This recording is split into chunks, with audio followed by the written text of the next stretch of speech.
Assalamualaikum warahmatullahi wabarakatuh.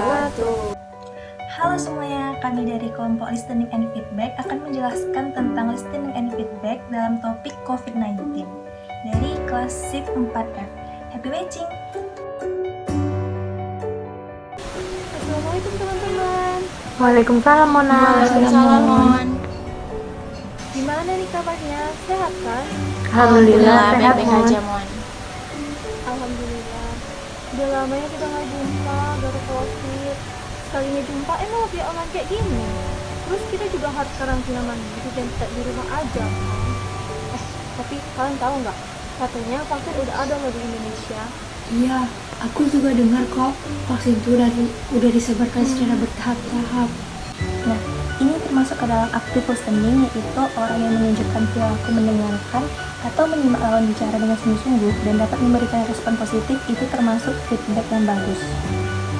Active listening atau mendengarkan secara aktif adalah teknik komunikasi yang memerlukan pendengaran untuk memahami, menafsirkan, dan mengevaluasi apa yang ia dengar. Ya kan? Terus katanya vaksin ini akan diberikan secara gratis dan udah teruji kehalalannya. Kenapa bisa? Nah, dari contoh yang tadi merupakan pseudo listening, yaitu orang yang sedang menunjukkan perilaku bahwa dia sedang mendengarkan, padahal dia sedang tidak mendengarkan si pembicara, dan itu termasuk ke dalam feedback yang tidak bagus.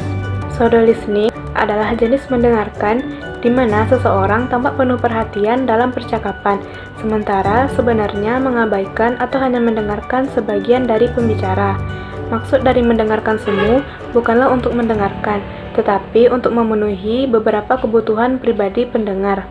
Jadi, matanya fokus ke pembicara seolah sedang mendengarkan dengan baik, padahal pikirannya sibuk dengan urusannya sendiri. Tapi kalau menurutku berita vaksin itu nggak sepenuhnya benar, karena masih banyak berita yang beredar kalau misalnya vaksin itu cuma vitamin C aja untuk menenangin masyarakat. Enggak juga Win, soalnya banyak kok orang yang udah divaksin dan vaksin ini tuh udah terbukti secara klinis, jadi kita nggak perlu takut. Ya, walaupun udah banyak dipakai di luar sana, tapi buktinya masih banyak di beberapa daerah yang zona merahnya tuh nggak menurun tapi malah meningkat.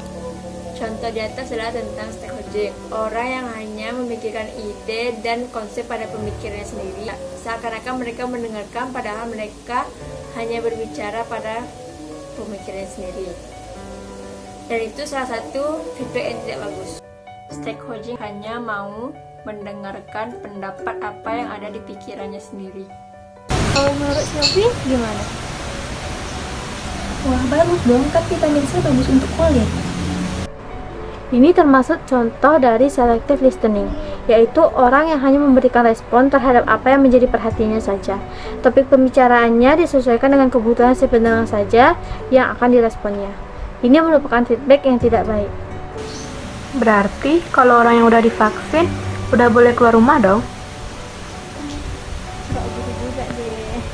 Nah, itu tadi adalah contoh dari feeling in gaps yang mana ketika seseorang mendengarkan, ia hanya menangkap sedikit informasi lalu merekayasa informasi tersebut dengan konsep pemikirannya sendiri, sehingga menimbulkan feedback yang tidak baik.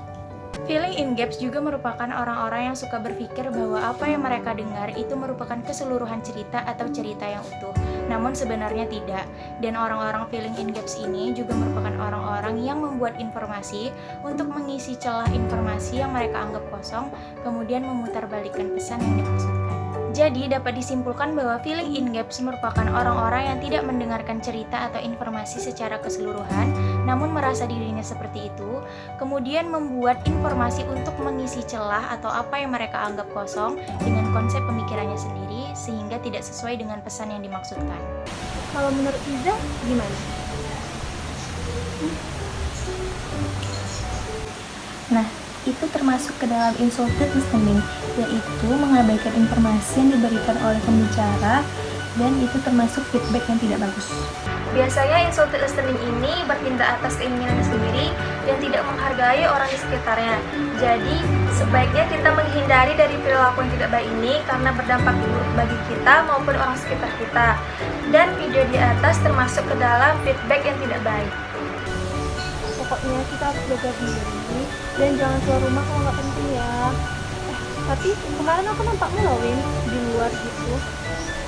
Emang iya aku keluar, tapi cuma sebentar dan hal penting aja dan ngikutin protokol kesehatan. Lagian kalau misalnya Mona ngelihat aku keluar, berarti Mona keluar juga dong. Nah, tadi itu merupakan defensive listening, yaitu orang yang tidak merasa aman dengan dirinya karena menganggap komentar yang tidak bersalah merupakan serangan pribadi kepada diri mereka, sehingga mereka melakukan penyerangan dengan kata-kata demi mempertahankan dirinya, dan itu termasuk ke dalam feedback yang tidak bagus. Mendengarkan secara defensif adalah salah satu ciri keterampilan mendengarkan yang buruk, yang dapat menyebabkan hubungan apapun menjadi bermasalah. Pendengar di sini dengan jelas menunjukkan cara mendengarkan yang buruk dan hanya menunjukkan perilaku defensif yang sulit. Jika seseorang memiliki keterampilan komunikasi yang buruk dan menunjukkan tanda-tanda perilaku defensif, ini mungkin akibat dari adanya emosional, masalah, atau adanya gangguan mental. Kan kata Mona kalau vaksin tak keluar, itu tiba-tiba kita kalau vaksin kita ngecek. Misal nih, kalau Mona disuruh vaksin, Mona mau nggak divaksin? Mau nggak? Nah, itu adalah contoh dari listening ambusing karena dia mendengarkan dengan seksama dengan maksud untuk memberi penyerangan balik kepada komunikator dan sekaligus feedback yang tidak baik. Tujuan dari seorang ambusing ini untuk membuktikan kepercayaan diri mereka atau kualitas dari diri mereka. Mereka menggunakan listening ambusing sebagai teknik untuk mencuri atau menyergap si pembicara atau komunikator dengan memaparkan ide-ide mereka di tengah pembicaraan tanpa menunggu giliran mereka untuk berbicara. Sekian penjelasan tentang materi listening and feedback dari kelompok kami. Semoga video ini bermanfaat dan apabila ada kesalahan dan kekurangan mohon dimaafkan. Sekian, terima kasih. Jangan lupa Komen, Share, subscribe.